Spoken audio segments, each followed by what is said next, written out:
आपको 2 करोड़ की मदद देना चाहते हैं। और यहाँ से दीपा कौल जी हैं जो नेहरू परिवार से हैं, राजीव गांधी की मौसी, उनको आप यहाँ, मौसी की लड़की की क्या, मौसी तो शीला कौल जी थी, उनकी लड़की शीला कौल जी की लड़की चुनाव लड़ेंगी, आप मदद कीजिए।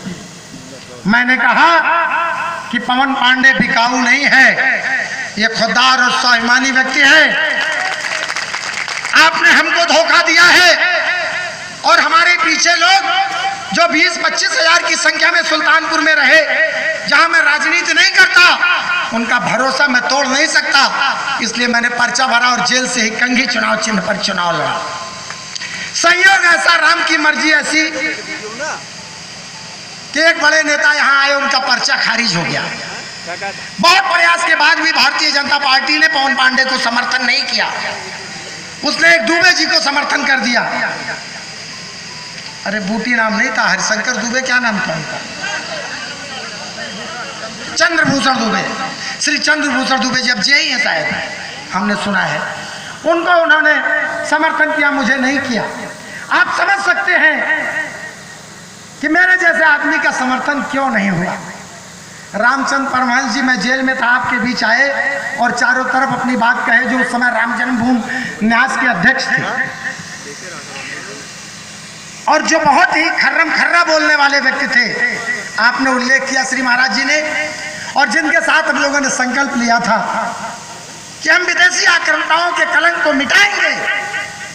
बीजेपी के लाख चाहने न चाहने के बावजूद हम लोगों ने उस कलंक को मिटाने का प्रयास किया, और वह ढांचा जो मुगलिया साम्राज्य का प्रतीक था, हमने उसको नस्तनाबूद कर दिया। 80,000 लोग उस समय उस आंदोलन में थे जिनको पास दिया गया था। 6 लाख की संख्या अयोध्या में थी और कागज के टुकड़ों की तरह बैरिकेडिंग लोहे की मसल दी गई। वह ढांचा, बाबा अभिषेक दास जी बैठे हनुमानगढ़ी के, ये तो बहुत बच्चे रहे होंगे, ये वहीं रहते हैं बचपन से, और आज ये भी मुझे सुनने के लिए आए हैं। और जब मैं जाता हूँ उस घटना के बाद, तो ये मुझे छोटे से थे तब से मेरे साथ हनुमानगढ़ी दर्शन कराने का काम आप करते हैं। श्री देवेंद्र जी भी वहीं अयोध्या के वासी हैं इस समय, शादी ब्याह हुआ, मेहरारू छोड़ के भी मोदी जी की तरह वहीं बस गए, है कि नहीं, छोटे भाई हैं।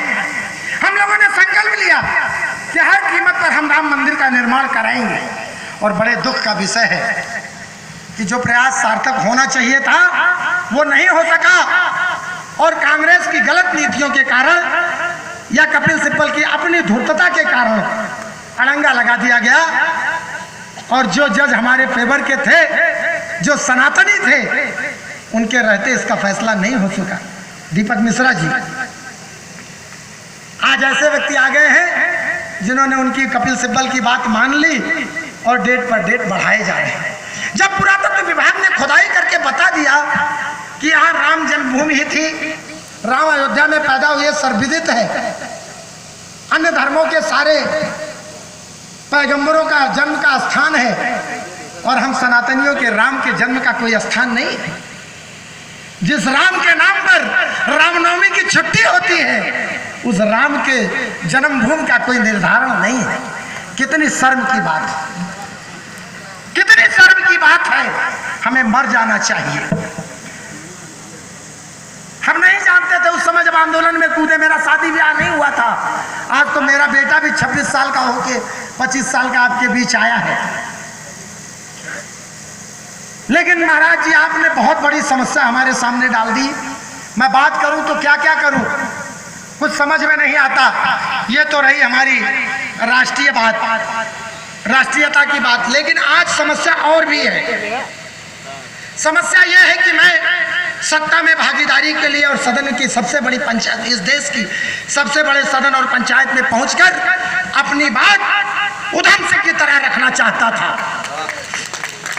उस संसद में मैं चाहे अपने आप को कुर्बान कर देता, एक इतिहास बना देता कि राम जन्मभूमि के लिए एक सदस्य ऐसा भी आया है जो अपनी जान की कुर्बानी संसद में देने को तैयार है। इसी को सोचकर मैंने दलितों, अति पिछड़ों और तमाम समाज के जरूरतमंदों के लिए काशीराम जी से मैंने हाथ मिलाया और उन्होंने उनके जाने के बाद 2-3 बार टिकट कटने के बाद, चूंकि मैं आज तक कभी टिकट का पैसा नहीं दिया, मैं टिकट पाया, लेकिन मोदी जी की लहर आई, कांग्रेस के खिलाफ बहुत सारी स्थितियां पैदा हुई पूरे देश में।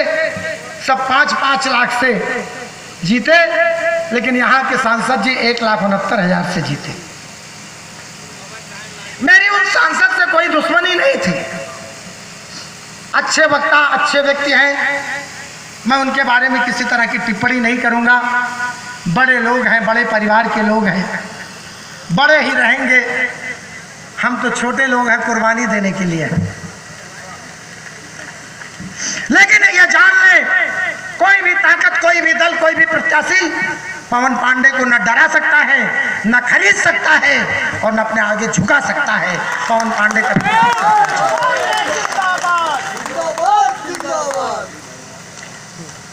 जो ताताई ये जानते थे कि पवन पांडे यहाँ स्थापित हो जाएगा तो अंतिम पंक्ति में बैठे हुए दलित वंचित के भी थाली में सोहारी पड़ सकती है और उनकी दुकान बंद हो सकती है, वही लोग डोला लेके आए और प्रत्याशी के साथ पूरे क्षेत्र में टहले, उनके प्रतिनिधि बने। जब बाद में समझ में आया सांसद जी को कि अरे तो गड़बड़ हो गया, शिनरा ही डोली के साथ हो गया, दुल्हन कैसे बचे, तब छोड़ छाड़ के भागे। बहुत देर हो चुकी थी, वह व्यक्ति इतना मजबूत हो चुका था कि बहन मायावती जी को, सुश्री मायावती जी को, जिन्होंने मुझसे 8 करोड़ मांगा था, मैंने कहा पैसा देके टिकट नहीं लूंगा। समाजवादी की सरकार में दूसरी पोजीशन मेरी थी, 2,38,000 वोट में पाया और मोदी जी की लहर में उड़ गया। तमाम चीज सोचने के बाद मैंने सोचा कि अब तो ये बिना पैसे के टिकट नहीं देंगी और दुश्मन हमारा जो मजबूत था, जो इस जिले को लूटना चाहता है, जिसने तमाम दलितों की हत्याएं पीट कर करा दिया, पाटन दीन सरोज से लेकर वो दिलीप और तमाम लोग दलित मारे गए, तमाम ब्राह्मणों का उत्पीड़न किया गया। इनकी कोई जाति नहीं है, इन्होंने चाहे रामकुमार लेखपाल को मरवाया हो, चाहे और तमाम लोगों को मारा पीटा हो, चाहे वह शिव कुमार सिंह जी परमुखी का पर्चा दाखिल कराने नीलम कोरी को जा रहे थे, उनके ऊपर आक्रमण हुआ हो। ये किसी जाति धर्म के नहीं, इनका जिले में गिरोह है। इस गिरोह ने पिछले परमुखी में, बरौसा में आपने देखा कि जब हारने लगे तो गोली चलाए, तो कक्कू पांडे वहां खड़े हुए, उनके लोग खड़े हुए। चादा में जब अत्याचार परमुखी में हुआ तो पवन पांडे पूरी रात टहल करके वोटरों को समझाया, तो वहां पर किसी तरह से लोकतंत्र स्थापित हुआ। आप समझ ले, बरौसा काजीपुर की स्थिति आप जानते हैं। ये परमुखी पर, जिला पंचायतों पर, ग्राम प्रधानियों पर अपना व्यक्ति बैठाना चाहते हैं और जिले के कोटेदार से लेकर ठेकेदार और यहां तक कि अगर कोई बेरोजगार अपनी टैक्सी चलाकर, टेम्पो चलाकर कूड़े भार के क्षेत्र में, धनपतगंज, दिल्ली बाजार, बल्दी राय के क्षेत्र में, सबरी के रोड पर चलाना चाहता है तो उसे गुंडा टैक्स देना पड़ता है। ऐसे लोग जो पवन पांडे के रोकने के लिए पिछली बार भारतीय जनता पार्टी के साथ थे, इस बार 18 करोड़ रुपए देकर उन लोगों ने एन के प्रकार बहन से टिकट हासिल कर लिया और बड़ी गठरी समाजवादी और बहुजन समाज पार्टी के लेके आ गए। मंचों से कहते हैं हमारा तो 7 लाख वोट हो गया है। क्या बताऊं, बड़ी मजबूरी है कि मोदी जी ने फंसा दिया है। ये चुनाव में शिवसेना से लड़ता और आप देख ले 2 लाख वोट कम